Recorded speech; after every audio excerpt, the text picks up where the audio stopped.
Hi friends, வணக்கம். Welcome to Sumi kitchen. நீங்களாம் எப்படி இருக்கீங்க? நாங்கள் ரொம்ப நல்லா இருக்கோம். நீங்களும் ரொம்ப நல்லா இருக்கணும். ஸோ நான் இந்த வீடியோ வந்து லாங் வீடியோ வந்து கிட்டத்தட்ட ஒரு வருஷம் ஆச்சு. இப்போ தான் நான் லாங் வீடியோ போட்டிருக்கேன். ரொம்ப நாளாக நான் வீடியோ வந்து போடவே இல்லை. ஸோ இதுக்கு ஒரே காரணம் என்னென்னா வியூவர்ஸ் ரொம்ப குறைவா வரும், லைக் வந்து ஒரு 2-3 வரும், சில டைம் அது கூட இருக்காது, கொமெண்ட்லாம் அறவே இருக்காது. ஸோ அதனால் வந்து நான் நிறையா தடவை வந்து யோசித்து நான் வீடியோ போடுறதே இல்லை. கிட்டத்தட்ட ஒரு வருஷம் ஆச்சு நான் வீடியோ போட்டு நான் போடுறதே இல்லை. ஆனால் நான் வந்து ஷார்ட் வீடியோ வந்து அப்பப்போ போடுவேன், லாங் வீடியோ தான் நான் போடுறதே இல்லை. ஸோ இப்போ வந்து நான் ஏன் போட்டிருக்கேன்னா, நான் வந்து 2020 தான் நான் அந்த யூடியூப் ஆரம்பித்தேன். ஸோ ஒரு விளையாட்டாக ஆரம்பிச்சது. இப்போ வந்து 5 இயர்ஸ் ஆச்சு. இப்போ தான் எனக்கு வந்து 1000 சப்ஸ்கிரைபர் வந்திருக்காங்க. ஸோ அது எனக்கு ஒரு ஹாப்பியாக இருந்துச்சு, ரொம்ப சந்தோஷமாக இருந்துச்சு. ஸோ அதனால தான் வந்து இன்றைக்கி நான் லாங் வீடியோ போட ஆரம்பிச்சிருக்கேன். ஸோ இதுக்கு மேலே பட்டு லைக் வருதோ, கமெண்ட் வருதோ, ஷேர் வருதோ எல்லாம் உங்கள் கையில் தான் இருக்குது. ஸோ எனக்கு கொஞ்சம் சப்போர்ட் பண்ணுங்கள். நான் போடுற வீடியோவுக்கு நல்லா இருந்தால் எனக்கு லைக் பண்ணுங்கள், ஷேர் பண்ணுங்கள், சப்ஸ்கிரைப் பண்ணுங்கள். ஸோ இப்போ வந்து நம்ம வீடியோக்குள்ளே போகலாம். நான் 1000 சப்ஸ்கிரைபர் வந்ததுனால இன்றைக்கி வந்து திண்டுக்கல் பிரியாணி செய்யலாம் அப்படின்னு சொல்லிட்டு தான் நான் வந்து இந்த வீடியோவை நான் போஸ்ட் பண்ணியிருக்கேன். ஸோ வாங்க எப்படி செய்யுதுன்னு பார்க்கலாம். இதுக்கு வந்து நான் 400 கிராம் வந்து மட்டன் எடுத்திருக்கேன். நான் ஏற்கனவே மட்டன் பிரியாணி செஞ்சு கொஞ்சம் பேலன்ஸ் எடுத்து வச்சுருந்தேன். அது 400 கிராம்ஸ் தான் இருக்குது. ஸோ அதை வச்சு நம்ம வந்து பிரியாணி இப்போ செய்யலாம். ஸோ இப்போ இந்த பிரியாணியை வந்து இந்த மட்டனை வந்து நான் ப்ரெஷர் குக்கரில் மாற்றிக்கிட்டு இதில் ஜிஞ்சர் கார்லிக் வந்து அரைச்சது வந்து 1 டேபிள் ஸ்பூன் சேர்த்துக்கிட்டு இதில் வந்து 1.5 கப்பு வந்து நான் தண்ணி சேர்த்துக்கிறேன். நான் தண்ணி வந்து இந்த இஞ்சி பூண்டு பேஸ்ட்டாக அரைச்சிடலேன். ஸோ அந்த மிக்சர் கழுவுன தண்ணிலாம் எடுத்து ஊற்றி வச்சுருக்கேன். அது வந்து 1.5 கப்பை நல்லா சேர்த்துக்கிட்டு என்னோடய மிக்சரில் ப்ரெஷர் குக்கரில் வந்து நான் வந்து ஒரு 4-5 விசில் வந்தோன்னே நல்லா வெந்துடும். நான் எடுத்துக்கிறேன். அவங்கவுங்க ப்ரெஷர் குக்கரை பார்த்து நீங்கள் எடுத்துக்கோங்க. அதுக்கு அங்கிட்டு வந்து நான் 1 கப்பு ஜீரக சம்பா ரைஸ் எடுத்துக்கிறேன். ஸோ எங்கள் வீட்டில் அரிசி கப்பு இது தான். இதில் 1 கப்பு நான் எடுத்துக்கிறேன். இப்போ வந்து 3 பேர் இருக்கிறனால இதில் 1 கப்பு போதும். அப்புறம் 400 கிராம் தான் மட்டன் வச்சுருக்கேன். ஸோ அதனால் இது போதும். இந்த 1 கப்பு எடுத்திருக்கேன். இது அரிசியை வந்து 2-3 தடவை கழுவிட்டு ஒரு 20 நிமிஷம் நான் வந்து அரிசியை நான் ஊற வச்சுக்கிட்டு இப்போ நம்ம பிரியாணிக்கு வந்து ஒரு மசாலா அரைக்கணும். ஸோ அது என்ன பொருட்கள்னு சொல்லிட்டு நான் உங்கள்கிட்ட சொல்கிறேன். கொஞ்சமாக மிளகு எடுத்திருக்கேன், அப்புறம் வந்து பிரிஞ்சி இலை எடுத்திருக்கேன், அப்புறம் அதுக்கு அங்கிட்டு வந்து மல்லி எடுத்திருக்கேன், சிறுஞ்சீரகம் எடுத்திருக்கேன், ஏலக்காய் எடுத்திருக்கேன், அப்புறம் நட்சத்திர சோம்பு அது அது கொஞ்சம் எடுத்திருக்கேன், பெருஞ்சீரகம் எடுத்திருக்கேன், கிராம்பு எடுத்திருக்கேன், ஜாவித்திரி எடுத்திருக்கேன், அப்புறம் ஜாதிக்காய் கொஞ்சமாக சேர்த்துக்கிறேன், கல்பாசி சேர்த்துருக்கேன். இவ்வளோ தான் சேர்த்துக்கிட்டு எல்லாத்தையும் ஒன்றா மிக்சியில் போட்டு அரைச்சிக்கலாம். அதுக்கு முன்னே நம்ம வந்து மட்டன் வேக போட்டோம்ல, அது எப்படி வெந்திருக்குன்னு சொல்லிட்டு நம்ம பார்ப்போம். பாருங்கள், நல்லா சாஃப்டாக அழகாக வெந்துருச்சு. இதை எடுத்து ஓரமாக நான் வச்சுக்கிறேன். நான் மட்டன் தனியாக எடுத்து வச்சுக்குவேன். அதோட தண்ணியை வந்து தனியாக நான் வந்து வடிகட்டி எடுத்து வச்சுக்குவேன். இப்போ வந்து நம்ம மசாலா அரைச்சிட்டோம். அந்த மசாலா பாருங்கள் இப்படி தான் இருக்கும். நீங்கள் அரைச்சி எடுத்தோன்னே சரியான வாசமாக இருக்கும். அந்த அரோமா வந்து அவ்வளோ நல்லா இருக்கும். இந்த பிரியாணி வந்து அவ்வளோ சூப்பராக இருக்கும். கண்டிப்பாக பிரியாணி நிறைய பேர் செஞ்சுருப்பீங்க, இதெல்லாம் செஞ்சு பார்த்துருப்பீங்க. ஸோ நான் போடுறேன். நீங்கள் எப்படி செஞ்சுருக்கீங்களோ நீங்கள் அப்படி செய்யுங்க. நான் செய்கிறத பார்த்து உங்களுக்கு பிடிச்சிருந்தா இதையும் ட்ரை பண்ணி பாருங்கள். மசாலா பார்க்கவே கலர் அவ்வளோ அழகாக இருக்கும். இடையில என் ஃபோனில் வந்து மெசேஜ் வருது, அதான் சவுண்டு கொடுக்குது.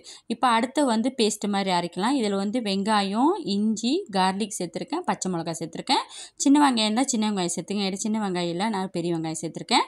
ஸோ எல்லாத்தையும் வந்து பேஸ்ட்டாக நம்ம அரைச்சி இந்த மாதிரி எடுத்து ஓரமாக வச்சுக்குவோம். இப்போ கொத்தமல்லியும் புதினாவும் பிரியாணிக்கு தேவை. ஸோ அது எது தேவையோ அது வந்து போதுமான அளவுக்கு நான் வந்து வெட்டி எடுத்துக்கிறேன். இது வந்து கொத்தமல்லியும் புதினாவும் முழுசாகவும் போடலாம். நான் வந்து கொஞ்சம் சின்ன சின்ன பீஸாக நான் வந்து வெட்டி எடுத்து வச்சுக்கிறேன் ஓரமாக.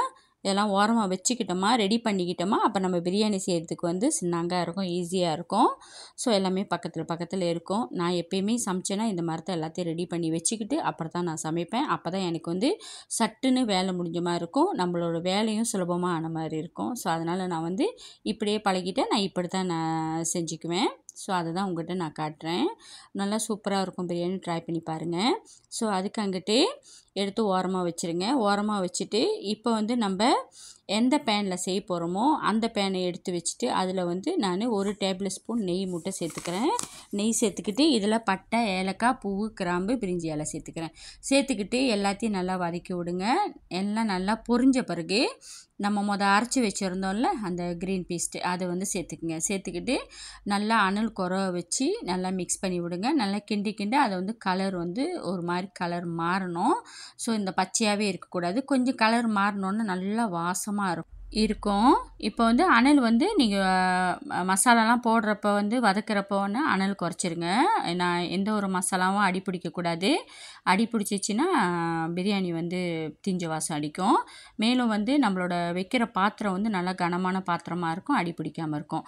இப்போ வந்து காரத்துக்கு தகுந்தாப்பில் நான் சில்லி பவுடர் சேர்த்துக்கிறேன், கொஞ்சமாக மஞ்சள் சேர்த்துக்கிறேன். சேர்த்துக்கிட்டு கொஞ்சமாக நான் தண்ணி சேர்த்துக்கிறேன். தண்ணி சேர்த்துக்கிட்டு எல்லாத்தையும் ஒன்றா நான் மிக்ஸ் பண்ணி விட்றேன். மிக்ஸ் பண்ணி விட்டுட்டு இப்போ வந்து நான் மசாலா அரைச்சி வச்சுருந்தேன்ல அந்த மசாலா வந்து இப்போ நான் அதில் வந்து சேர்த்துக்கிறேன். சேர்த்துக்கிட்டு இதுக்கு அங்கிட்டு கொத்தமல்லி அப்புறம் வந்து புதினா சேர்த்துக்கிறேன். சேர்த்துக்கிட்டு எல்லாத்தையும் ஒன்றா திருப்பியும் வந்து மிக்ஸ் பண்ணி விட்றேன். மிக்ஸ் பண்ணி விட்டுட்டு இதுக்கு அங்கிட்டு வந்து நான் கொஞ்சமாக தயிர் சேர்த்துக்கிறேன். தயிர் சேர்த்துக்கிட்டு திருப்பியும் வந்து கிண்டி விட்றேன். கிண்டி விட்டுட்டு இதுக்கு அங்கிட்டு கொஞ்சமாக நம்ம வந்து தண்ணி சேர்த்துக்குவோம்.